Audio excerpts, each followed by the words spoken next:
Which conspiracy theory makes too much sense to be ignored?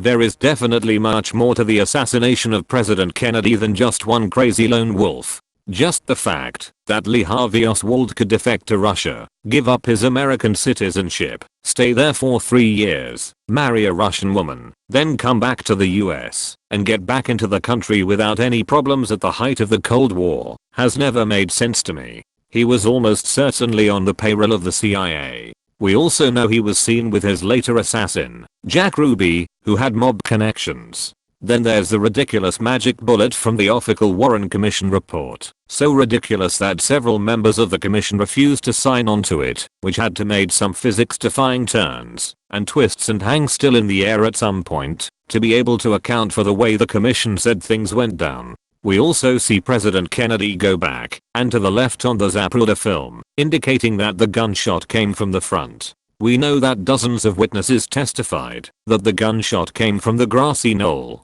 In 1976, a special House committee was formed to reinvestigate the assassination, and in 1979 they put out a report stating that the death of President Kennedy was most likely the result of a conspiracy. There was a whistleblower who reported on a city's police corruption. He filmed a van recording him in his house, and it seemed professional because they were using a thermo tracking camera. On Facebook he posted, "If anything happens to me, it was them or something to that extent." Days later his house was burnt down, and his corpse was found, and it was reported that he committed suicide. Mysterious how? I'll post the link later. Edit. NVM someone else posted the link. Glad to see people become aware of this. That the Titanic was sunk on purpose. Watched a documentary about how they needed insurance money for the sister ship, repainted and upholstered the ship, and sunk it. Apparently had an empty ship in the area to rescue people, but it received the wrong distress signal. Presented some evidence that it may have been switched with the Olympic. I wouldn't buy it, but it definitely shouldn't be ignored, because it's plausible to be, considering the motives. Flight 800 was shot down. My dad was a Navy salvage diver at the time, and he had friends that did the salvage for the plane my dad would have, but he got assigned to another job. During the salvage job every one of the divers said it was clear that the plane had been hit by a missile because of damage done to the fuselage or something like that. Also a lot of people reported a streak in the sky at the time the plane went down, a missile. Apple designs new versions of iOS to specifically lower performance on earlier model iPhones to make people upgrade. Somewhere there was a chart that showed Google searches for slow iPhone show a massive increase right before a new model is released. Edit. Found the chart. Edit 2. To all the Apple apologists saying of course newer software won't run as good on older phones. What I'm saying is that the newer software deliberately makes things not work as well if you have an older model. For example, adding a delay when opening an app, locking the CPU to a lower speed, or improperly reading the battery state, so it seems to run out of charge much faster.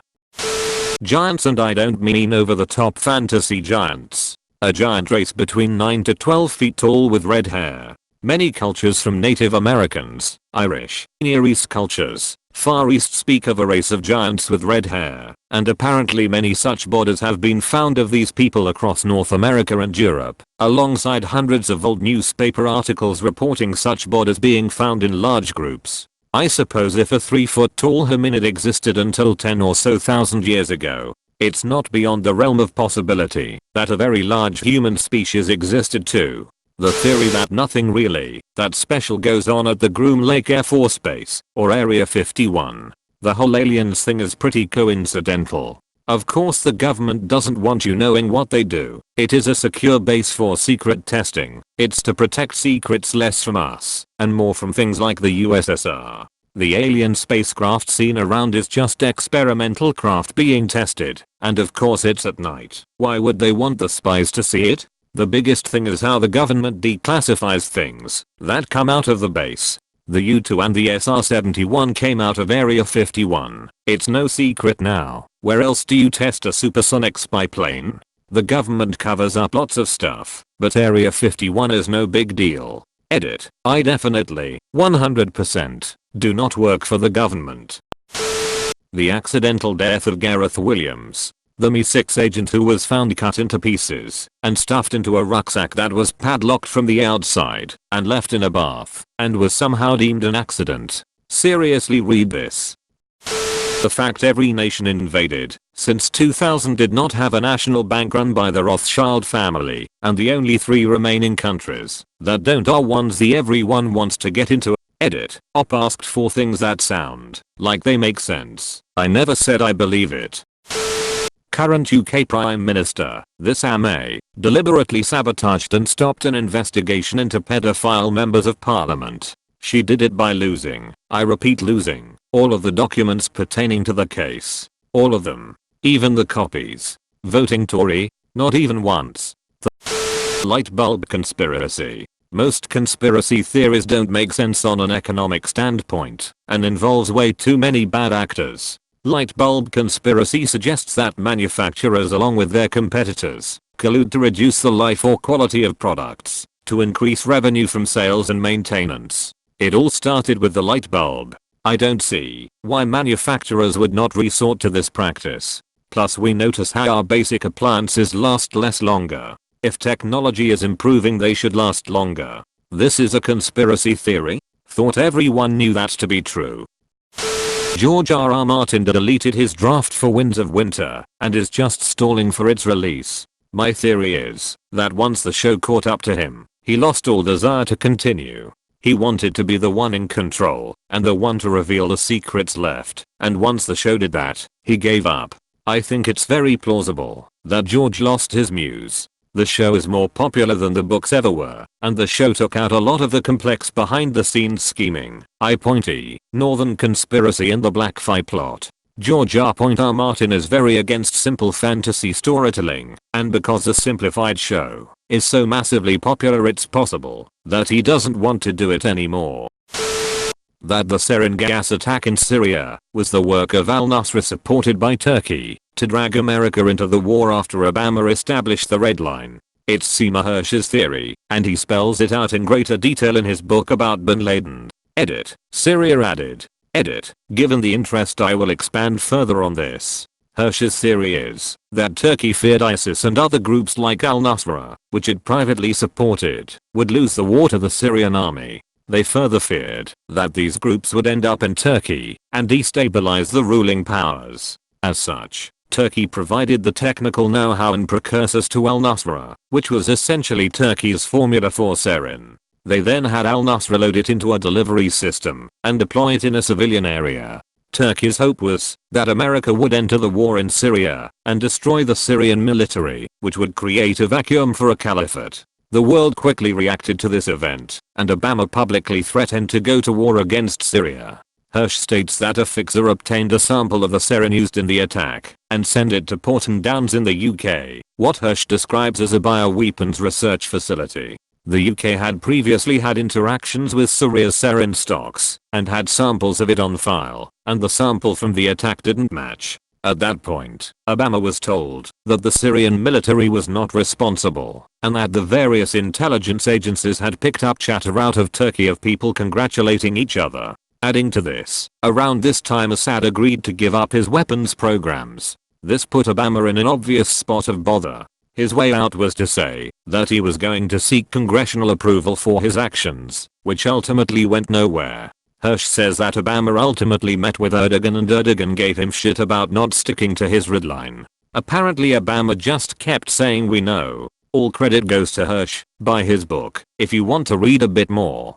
First, the facts. In Lower Saxony, Germany, in the county of St. Germain-Delbmarsh alongside the River Elbe, the rate of leukemia amongst children is significantly higher than everywhere else in Germany, and worldwide it's the best documented case of a leukemia cluster. Depending on definition of counting, there are 15 to 19 registered cases of children younger than 15 years diagnosed with leukemia between 1992-2005. The statistical expectation was 4 cases in the same time span. The reason for this is a higher emission of nuclear radiation.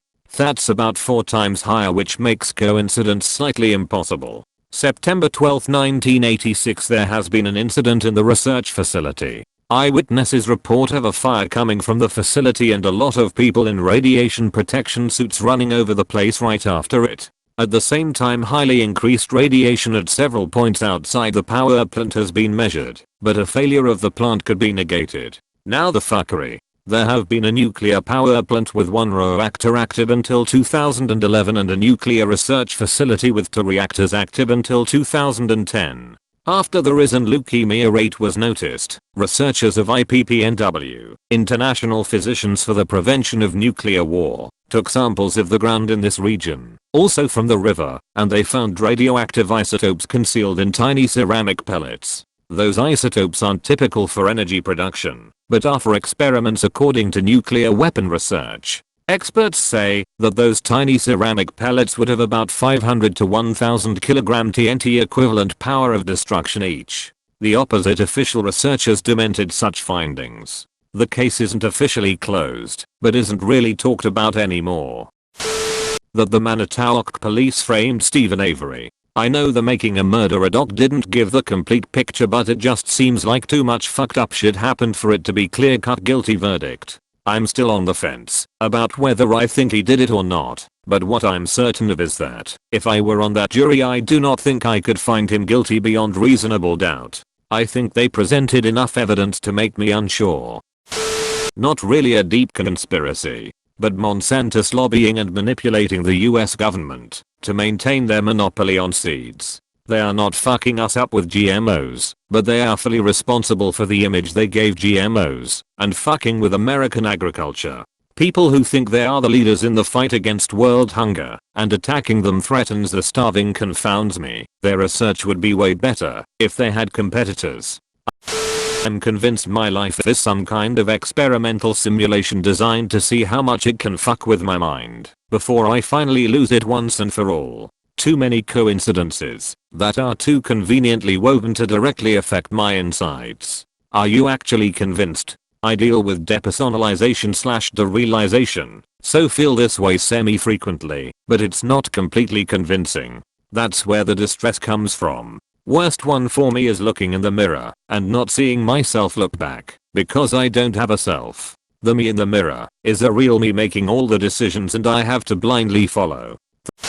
Lockerbie bombing was actually the work of Syrian terrorists paid for by Iran, nothing to do with Libya at all. This was covered up, and Iran were never publicly blamed, because it would be immediately obvious to all that it was a revenge attack for the Us Vincennes incident 6 months earlier. We also wanted to have Iran somewhat on side, because we were diametrically opposed to Hussein's Iraq. The bombing was designed to have maximum propaganda value for those in the know. Libya had no motive, and no credible Libyan intelligence sources have claimed Libyan responsibility, even after the fall of the Gaddafi regime. Even the Gaddafi children have said it was part of a power game and a deal struck by their late father, and that no Libyan was actually responsible. Abdelbaset al-Megrahi was handed over as a scapegoat and punishment, because he was one of the colonel's best friends, and fell out of favor.